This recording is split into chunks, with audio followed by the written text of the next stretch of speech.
Shalom, shalom, brothers and sisters. This is Brother Joseph. I'm going to come back to you with another wisdom lesson today.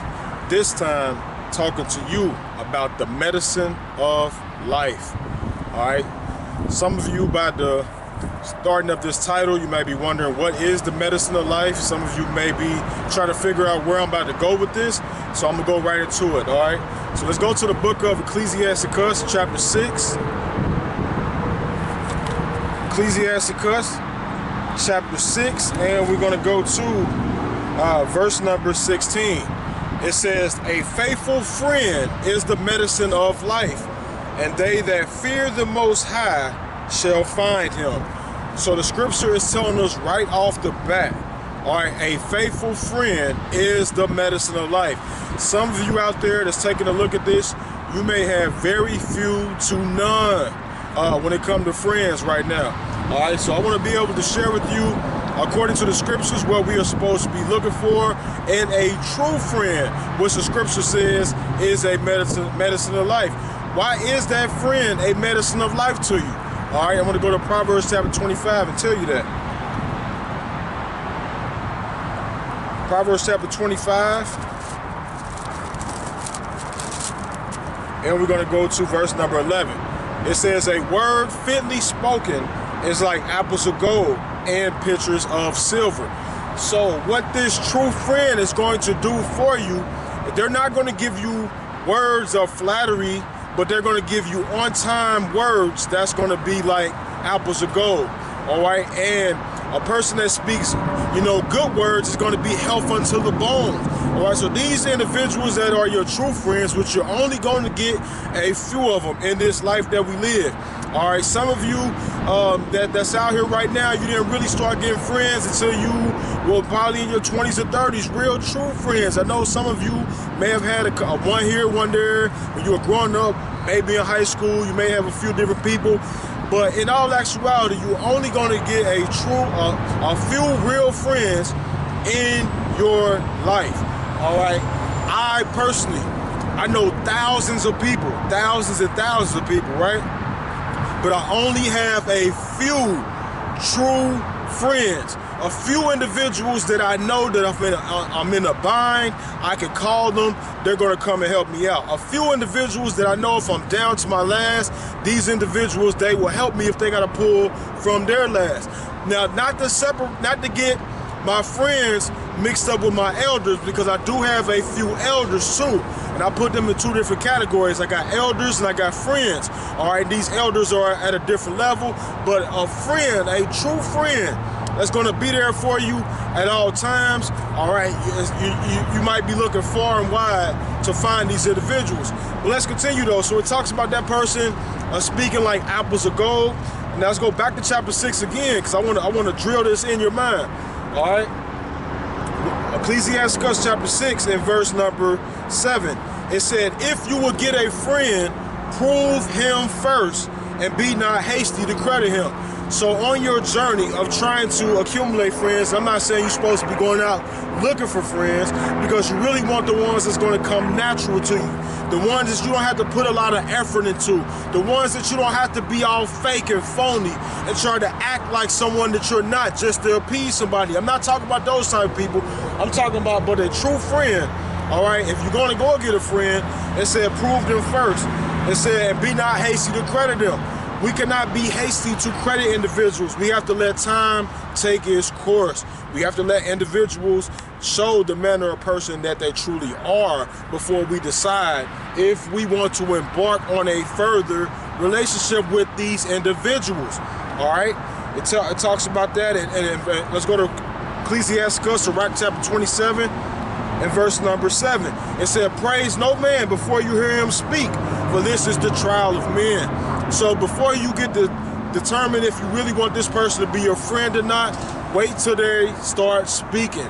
Some individuals are shy, some individuals are what they call introverts, and they hold things in. They don't say a lot.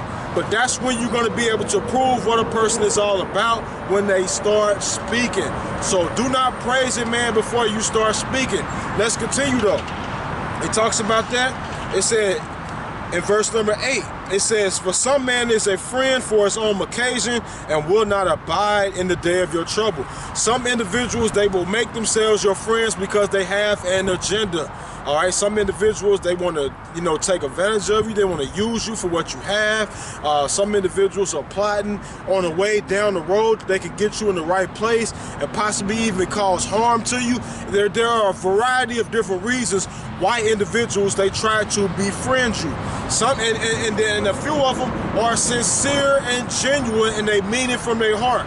All right, so not to look at everybody with a side eye. Let's continue, verse 9. And there is a friend who, being turned to enmity and strife, will discover your reproach. All right? That's when individuals will start speaking evil on you once you get on their bad side. Once you get to a point where you're not agreeing with them, seeing things eye to eye with them, all right, that's when they'll go and try to make a video about you. That's when they'll go and try to start telling other people about you. That's when they will start causing discord once they see that you're not agreeing with them in the way that you once was. All right, doing a Facebook Live about you. Let's continue. It says again, verse number 10, again, some friend is a companion at the table and will not continue in the day of thy affliction. Some of these individuals will sit down and eat with you. You invite them into your home. Some of these individuals, they got an eye on your wife. Some of them got an eye on your husband. These are the same individuals that'll sit down at the table and eat with you. All right, so there'll be a companion at the table, but when you start going through some things, he said they will not abide. They're not going to stay around for you.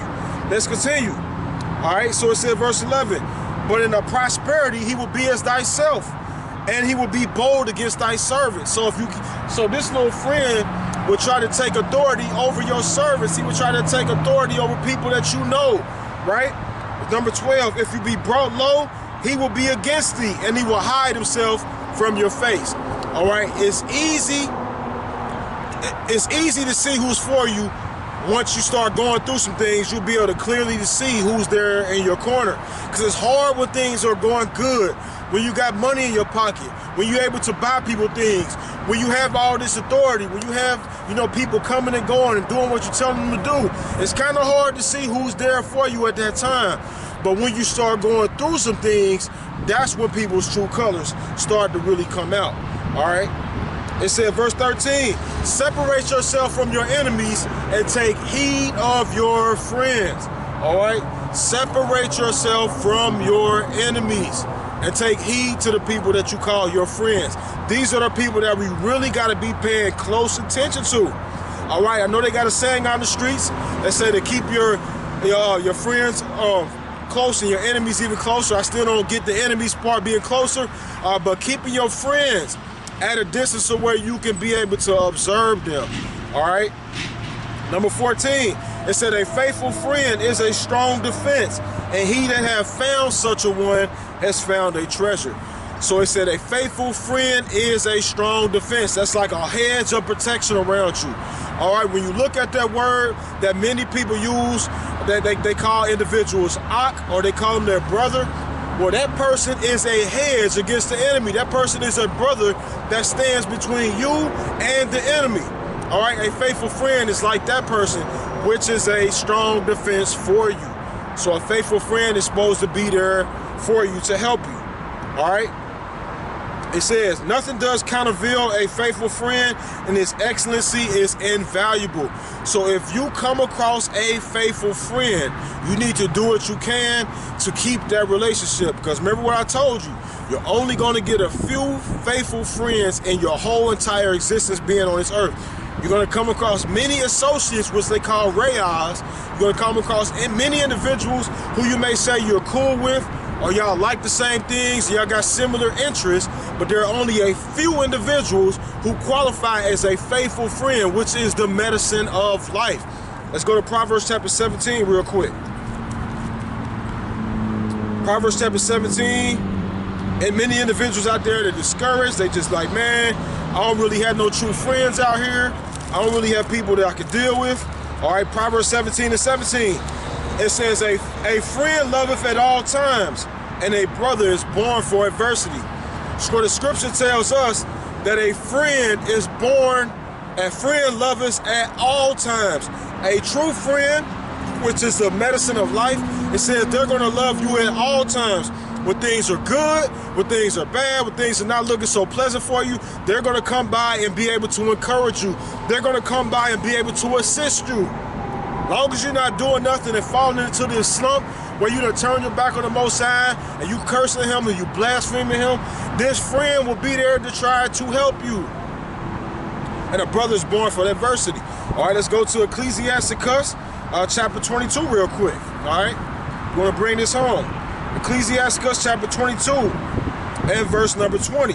It said, whoso casteth a stone and at the birds friend him away, and he that upbraideth his friend breaketh his friendship. That person that continues to scold his friend, talk behind his friend's back, that person is going to eventually lose that friendship. All right, 21. Though you drew us a sword at their friend, yet despair not, for their baby is returning unto favor. So it says, even if you pulled out a sword on your enemy, on your friend, even if you got into a fight with your friend, all right, it said there still may be a chance to reconcile things. All right, but verse number 22. But if you has opened your mouth against your friend, fear not, there may be reconciliation, except for upbraiding and pride, or disclosing of secrets, or a treacherous wound. For these things every friend will depart. So you see that right there?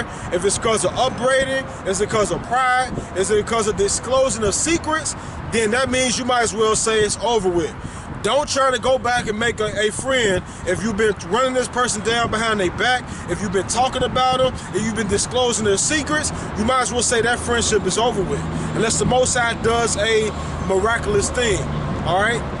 Proverbs chapter 18 to 24. We're going to close it out with this one. This is key right here. All right, because some of you don't have friends, you don't have individuals who you can bounce things off of. I'm going to show you why. Proverbs chapter 18 to 24.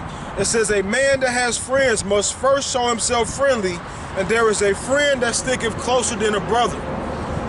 So it says a man that has friends must first show himself friendly or herself friendly. So maybe you're not showing yourself friendly. That's maybe why you don't have any friends in the first place. All right?